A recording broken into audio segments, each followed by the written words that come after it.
Okay, let's continue to talk about the connection between the standard potential and the equilibrium constant, 3.3. So as we discussed last time, the delta G standard, the Gibbs free energy change at the standard state equals to negative NF E cell standard. N is the number of electrons transferred. F is the Faraday's constant, 96500 coulomb per mole. And the E cell standard is the standard cell potential, is the standard, cathode potential minus the anode potential. So the delta G standard also equals to negative RT ln K. This is what we discussed, last time, right? The relationship between the Gibbs free energy and the equilibrium constant. So combining these two equations, actually, we can get the ln K equals to F times E cell standard over RT. Oh, there is an N here.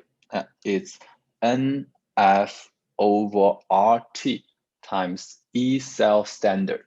So which means if we have a positive E cell standard, the K will be greater than 1 because its logarithm K equals to something times the E cell standard.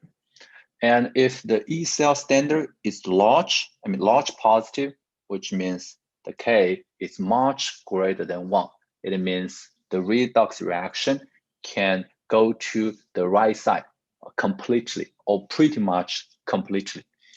But if the reaction has a very large negative E cell standard, which means the K is much smaller than 1.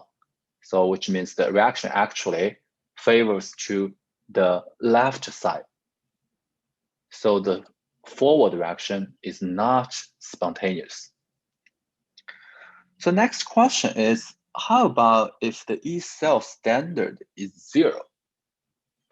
If we apply this value to the equation above, you will get the K equals to 1, right? Equals to 1. Ln 1 is 0. What does this mean?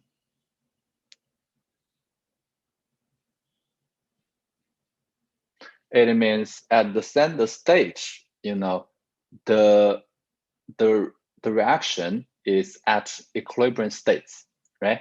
Is at equilibrium states. Because standard state means everything is 1 mole per liter. All of the gases has a partial pressure of 1 atm or 1 bar, right?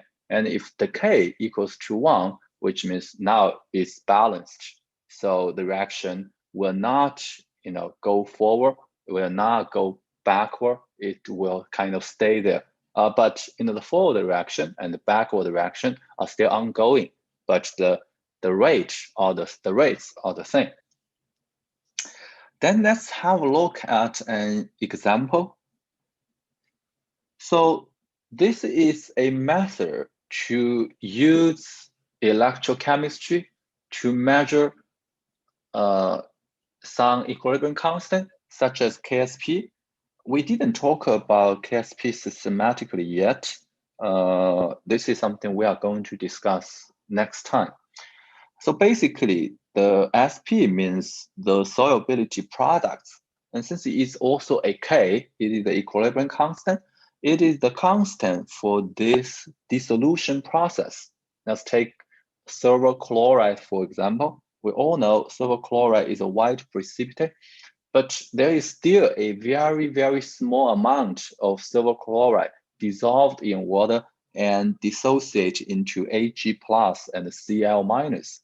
So if we try to write down the equilibrium constant expression, it will equals to the product's concentration times the chloride, the product side over the reactant side. So the reactant side actually is a solid. So for solid and pure liquid, as we discussed, we suppose the concentration is just 1 because the concentration will not change with time. And since the Ag plus and the Cl minus actually is related to the solubility, it's called the molar solubility. So this is why we call this constant into solubility products, because it is the products, the one solubility times another solubility, right? The solubility expressed by Ag plus times the solubility expressed by the Cl minus. So this is an equilibrium constant. And since this is a precipitate, so this value must be much smaller than 1. If you have a look at the answer, it's 1.6 times 10 to the negative 10. Since this value is so small, which means both the Ag plus and Cl minus concentration is very, very small. So for small values like this, typically they are very hard to measure accurately. For example, if you use just some regular chemical analysis and trying to measure the concentration as low as 10 to negative 5 mole per liter, it's pretty much impossible to measure it accurately.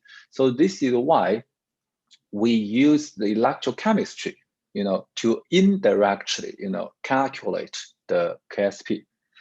So let's have a look. There are 2 reactions provided. The second one I think is easier to understand. It's just the standard reduction of the Ag plus to the Ag element. So the E standard has a value of 0.80 volts positive. The first one is a little bit complicated. The difference is we change the AgCl, the Ag plus into AgCl, but it's still a +1 solver, right? So when it gains the electron, it also reduced into Ag, but there is a Cl minus, left. But there is also a E standard, right, equals to a smaller value. So please think about what the meaning of E standard here.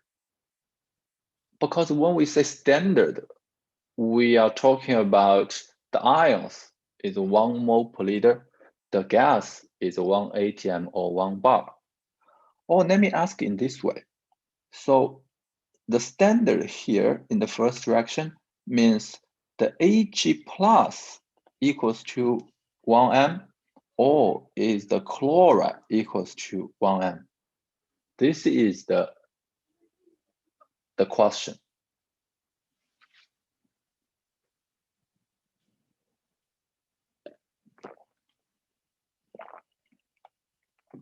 So since the first direction is written in this way, so the chloride is the free ion here.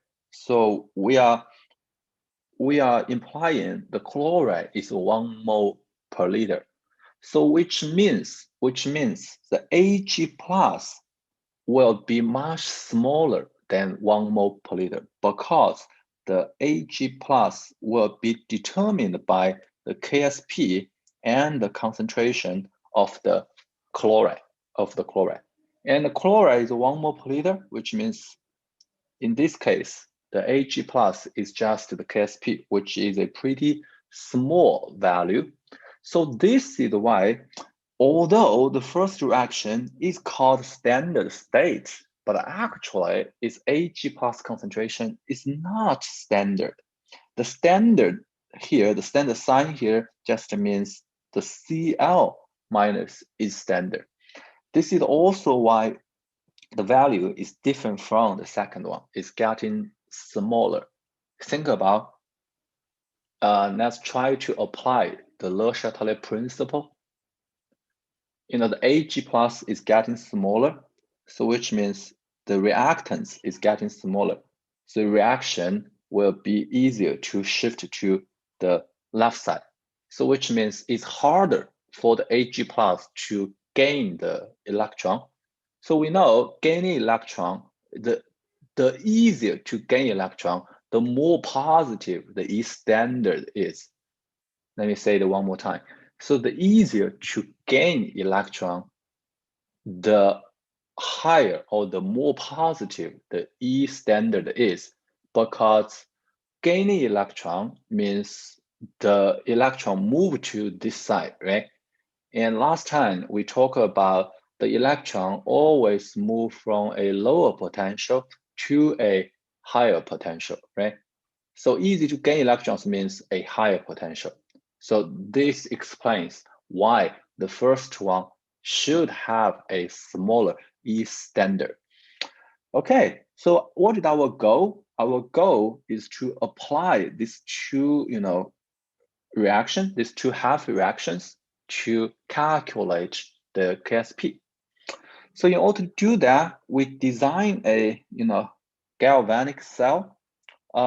We, connect these two half reaction. So left one is just a silver put in the silver plus. Silver plus is 1 mole per liter. But the second one, this block is not just a silver anymore. It's a kind of mixture of silver and silver chloride. And it is immersed in a chloride solution with a concentration of 1 mole per liter. And then the left side will have a 0.80, volts of potential. The right one will have 0.22 volts of potential. Theoretically, we know the electron should move from the right side to the left side because the right side has a lower potential. But in order to get an overall equation like this is our overall reaction. We need to use the first reaction to minus the second reaction. Now say this is the first one, this is the second one. So if we use the first one minus the second one, we got AgClS, and then Ag and Ag is cancelled, and this Ag plus will move to the right side, and the chloride will be remain. The electron and the electron is cancelled. So by doing this, we get a non-redox reaction, and this is exactly the equation we need to calculate the KSP. So when we say 1 minus 2, what does it mean? So which means number 1 is the cathode, number 2 is the anode. And on the cathode, it has reduction. On the anode, it has oxidation. So this is why we believe we have to assume the electron will move from the left side to the right side, because the electron is always, losing from the, let me see, yeah, the anode to the cathode. Oxidation means losing electrons. So which means the electron move from number 2 to number 1. Number 2 is here. This is number 2, Ag plus and Ag. Number 1 is here, AgCl and Ag. So this is why we have to assume the electron move from this side to that side. So actually, if we do in this way, the E cell standard equals to E cathode minus E anode. And then it equals to, what is the cathode?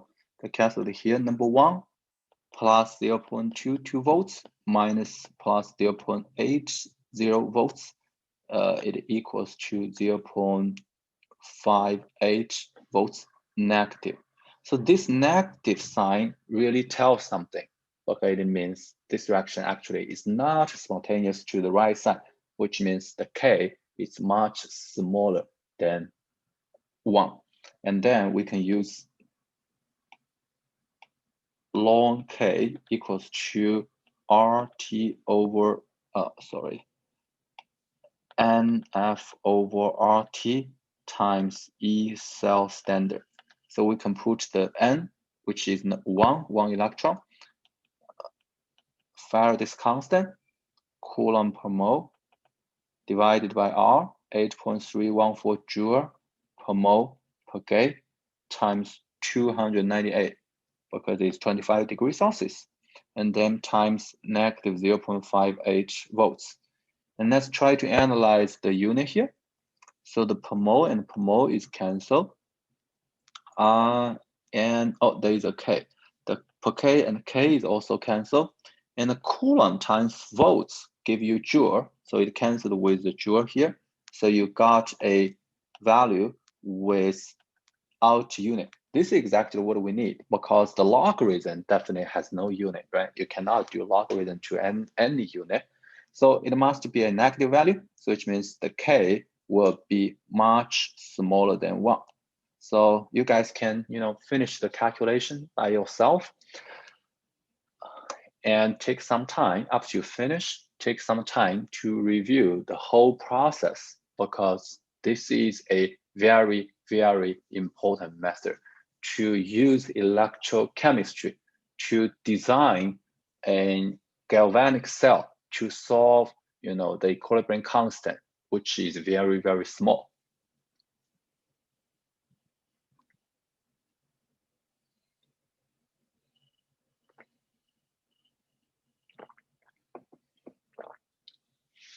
So the key point here is to figure out which one is supposed to be your cathode, which one is supposed to be your anode. You always use the E cathode minus the E anode to get the E cell. And then finally, you use the above equation to figure out what is the logarithm of K and calculate the K.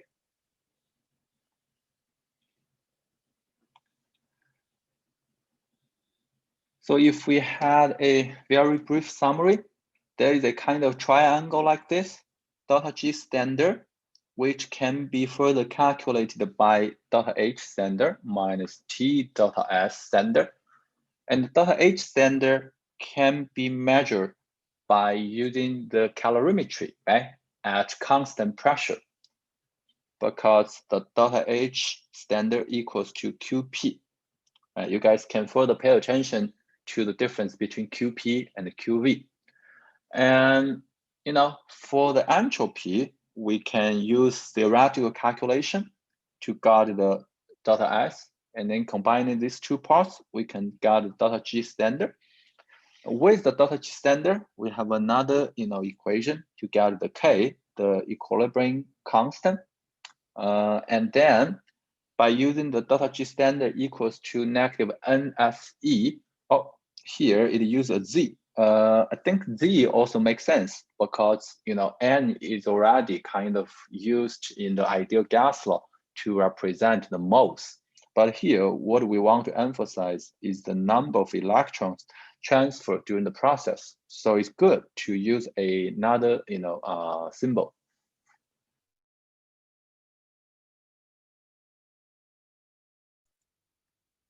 So we got the E cell standard. So finally, we can connect the last part, the relationship between the E cell standard with the K. So you see, in the redox reaction, we connect the equilibrium constant K, the E cell standard, the cell potential, and also the delta G. So this is kind of a final review of the thermodynamics. Let me see. We have a few examples here. I will leave this one for you guys to work by yourself. Obviously, you can check the answer by yourself. I think we can talk about this one is to calculate the standard potential of a redox couple. The couple here is kind of a half reaction, okay? From two related couples. What does it mean? For example, here, chromium 3 plus reduced into chromium, E standard, negative 0.73 volts. Chromium 3 plus gains 1 electron, reduced into chromium 2 plus, slightly larger, negative 0.50 volts. And then we need to get the standard reduction potential when the Cr2 plus gain 2 electrons, change into the Cr0. So what will be the E standard? So this is our question, right? So obviously, these two, let's say number 1 and the number 2, are definitely related to the half reaction we need. And we can easily figure out if we use number 1 minus number 2, we can get the third reaction. But can we simply use, okay, the E standard just equals to E standard number 1 minus E standard number 2? Can we use this method? The answer is no. The answer is no, because the E is an extensive property. Let me see, it's extensive or intensive? Yeah, it is an intensive property, which means, the E is now related to the amount of the reactants, the moles of the reactants. So which means you cannot simply use the E cell to, add together or, subtract one from another. So what is an extensive property can be, added or subtracted in this way. Actually, it is the delta G, right? Based on Hess law, delta G is a state function. So since it's a state function, we can, add a few reactions together. The sum of those delta G will be equal to the delta G of the overall reaction, right? So here we have to use delta G as a kind of bridge to, connect the E cell standard or the E standard.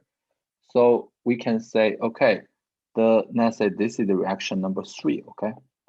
So the delta G standard of number 3 should equal to delta G standard of number 1 minus delta G standard of number 2. And then we convert this into negative N3 F E3 standard equals to negative N1 F E1 standard minus negative N2 F E2 standard. So obviously we can cancel all of the negative sign. Not this one, this one. We can cancel all of the Faraday's constant. So finally, we can, substitute the N and the E into the reaction. So the N3 is 2. So it's 2E3 standard equals to N1. N1 is 3. 3E1 standard minus N2. N2 is 1. So it's just, the E2 standard. So which means it equals to 3 times negative 0.73 minus negative 0.50. And then the E3 standard will be 1/2 of this value, right? Because it's 2 times E3 standard. So we can get the results. So this is a very important example, give us some very important conclusion. So if we want to use two related, half reactions or couples to calculate the standard potential of another one, we have to use delta G as the bridge. And when you apply the delta G, you have to, pay special attention to the different N, because the number of electron transfer in each half reaction may be different. So let's put our results in the summary. So one is intensive property, another one is extensive property. Let me double check. Give me a few seconds. I think my understanding is correct.